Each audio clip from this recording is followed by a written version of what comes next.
Have you ever jolted awake in the dead of night and instinctively reached for your phone, only to see the same time staring back at you again?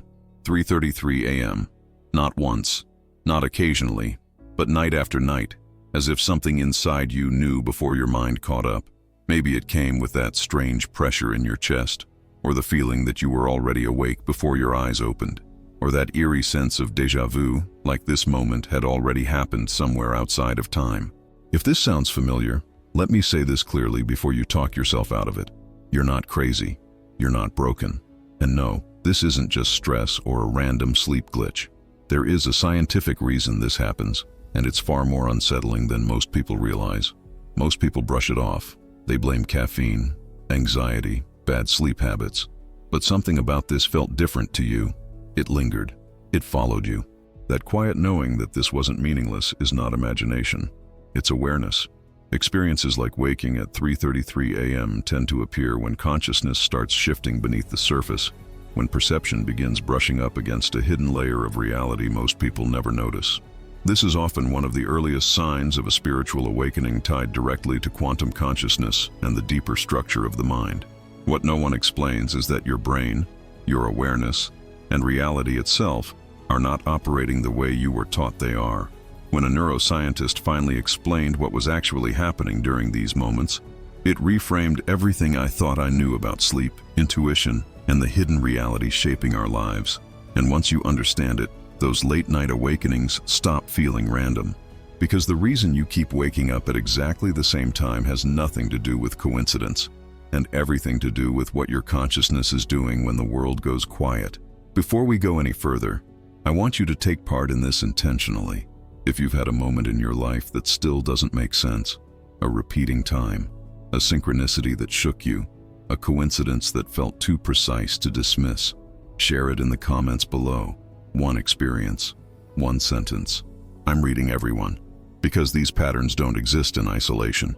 They surface collectively, and meaning emerges when we look at them together. If this resonates, press like, not as support for a creator, but as a signal. That action helps this conversation reach others who are quietly searching for the same truth, wondering why these experiences keep happening to them. And if something just clicked inside you, that calm recognition rather than excitement, then subscribe. Not out of curiosity, but because you belong here. This isn't content designed to entertain. It's a shared investigation into a hidden reality most people never question. Now here's where it becomes precise. Because the reason you keep waking up at the same time every night isn't symbolic or mystical. It's rooted in a specific discovery from neuroscience that most people have never been told about. The first time science seriously ran into this was in 1983, when neuroscientist Benjamin Libet at the University of California, San Francisco conducted an experiment that still unsettles researchers today. Libet was studying the timing of conscious awareness. His setup was precise. Participants were asked to make a simple voluntary movement, like flexing a finger, while their brain activity was measured in real time using EEG. What Libet discovered wasn't subtle. The brain showed a measurable surge of neural activity, called the readiness potential, several hundred milliseconds before the person became consciously aware of deciding to move. In other words, the brain initiated the action before the conscious mind believed it had made a choice. This result has been replicated over and over, and it directly challenges the mainstream assumption that conscious awareness is the driver of behavior. Instead, awareness appears to arrive late, almost as if it's observing a process already underway. Neuroscience carefully words this to avoid panic, but the implication is radical. Consciousness doesn't just react to reality, it enters the process midstream, selecting, interpreting, and collapsing possibilities into experience. Now pause on that for a second. Not as theory, but personally, because this means that your awareness is not passive, and it's not asleep when you think it is. During the night, especially during deep cycles when the noise of the day shuts down, your conscious filters relax. Your perception widens. And that exact moment you wake up at 3:33 a.m. isn't random. It's when awareness intersects with processes that are usually hidden from you. And this is where it gets unsettling. If consciousness arrives after the brain initiates action, then awareness isn't confined to linear time the way we experience it. It behaves more like an observer within a quantum field, selective, responsive, and deeply involved in reality creation. Which means when you wake suddenly, heart racing, mind alert before thought forms, you're not malfunctioning. You're intercepting a signal before your rational mind reasserts control. And that means you are not waking up accidentally. You are becoming aware at the exact moment something shifts beneath the surface of perception. But here's where it gets even stranger. What deepened this understanding came in 1988, when cognitive scientist Bernard Baars introduced what he called the Global Workspace Theory. His discovery reshaped how neuroscience understands perception and awareness. Baars showed that your subconscious mind is constantly processing enormous amounts of information, sensory data, internal signals, memories, predictions, but only a small fraction ever reaches conscious awareness. Consciousness, in this model, isn't doing all the work. It's more like a spotlight that turns on only when something crosses a certain threshold of significance. And this is where it connects directly to what you feel at 3:33 a.m. Because when that spotlight suddenly switches on in the middle of the night, it doesn't arrive quietly. That sudden rush in your chest, the way your heart accelerates before you know why, the strange pressure behind your eyes, the sensation that time feels stretched, suspended, or oddly sharp. That's not imagination. That's your nervous system reacting to information that has just entered conscious awareness after being processed silently in the background. This is why the experience feels physical before it feels mental. Vibration and frequency aren't metaphors here. They're descriptions of neural coherence and energy distribution in the brain. When your subconscious mind detects something meaningful, your body reacts first. Goosebumps, a tightening in your stomach, a sense of alertness that feels deeper than anxiety. And if you're feeling any of that right now, that's not coincidence. It's recognition. And this explains why these awakenings tend to happen during periods of change, when old identities weaken, when beliefs loosen, when your sense of self is reorganizing. During these moments, the subconscious filter relaxes, allowing more information to pass into awareness. Perception expands. Reality feels louder, closer, more responsive. You're not losing control. You're perceiving more of the signal that was always present.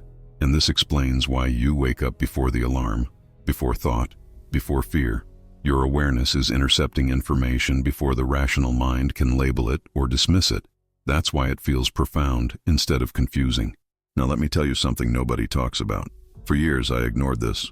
Not because it wasn't happening, but because it felt easier to pretend it wasn't real.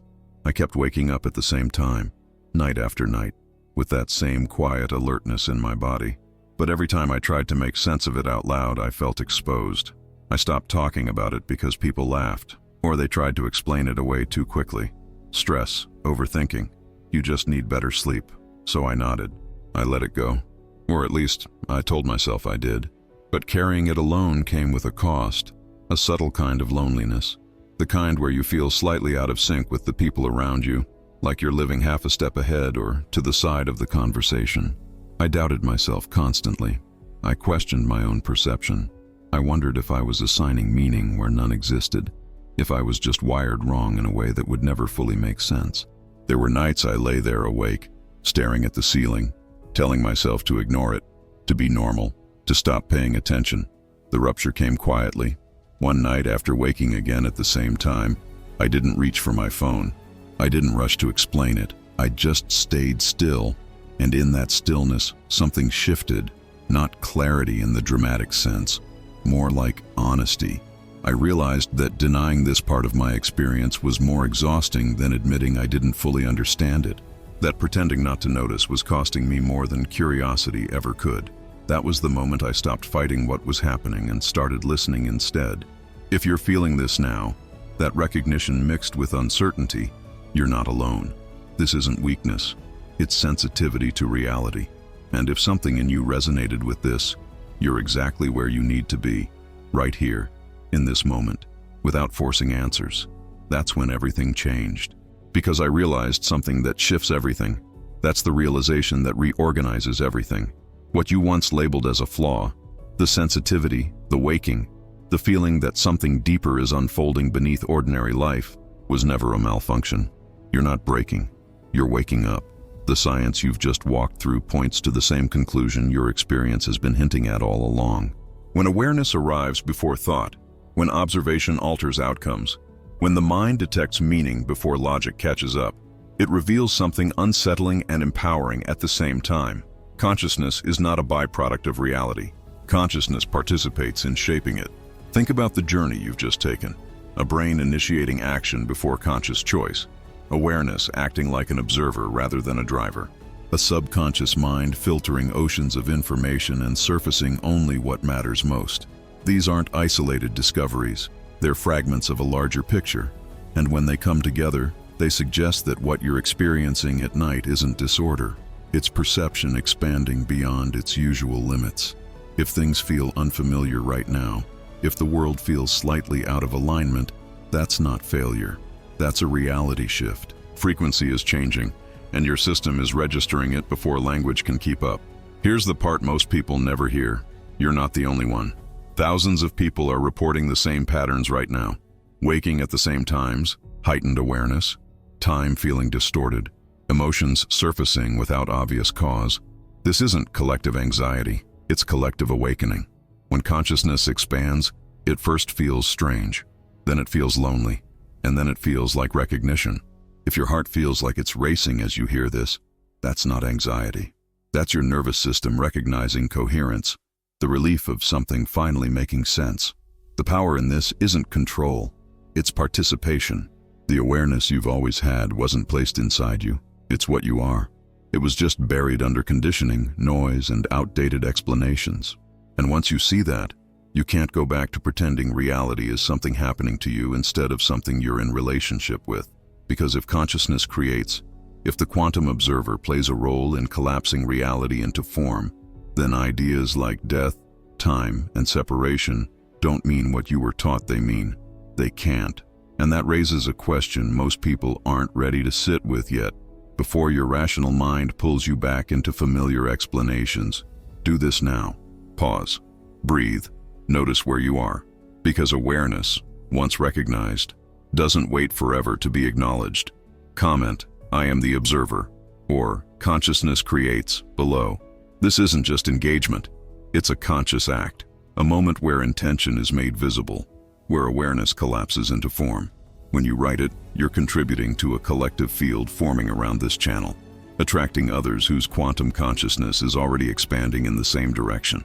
Subscribe now, before your logical mind talks you out of it. This space isn't for everyone. It's for those who sense deep down that reality is far deeper than what we were taught in school or culture. If you made it this far, that wasn't accidental. You already belong here. Welcome home. And if you want to understand the next level of this, the next video is called Why the Brain Enters a Quantum State Right Before Death, a Neuroscientific Mystery. What I discovered about time, awareness, and identity is even more disturbing than what we explored here. Not for everyone. I'll see you there. Your consciousness brought you here. What happens now is your choice.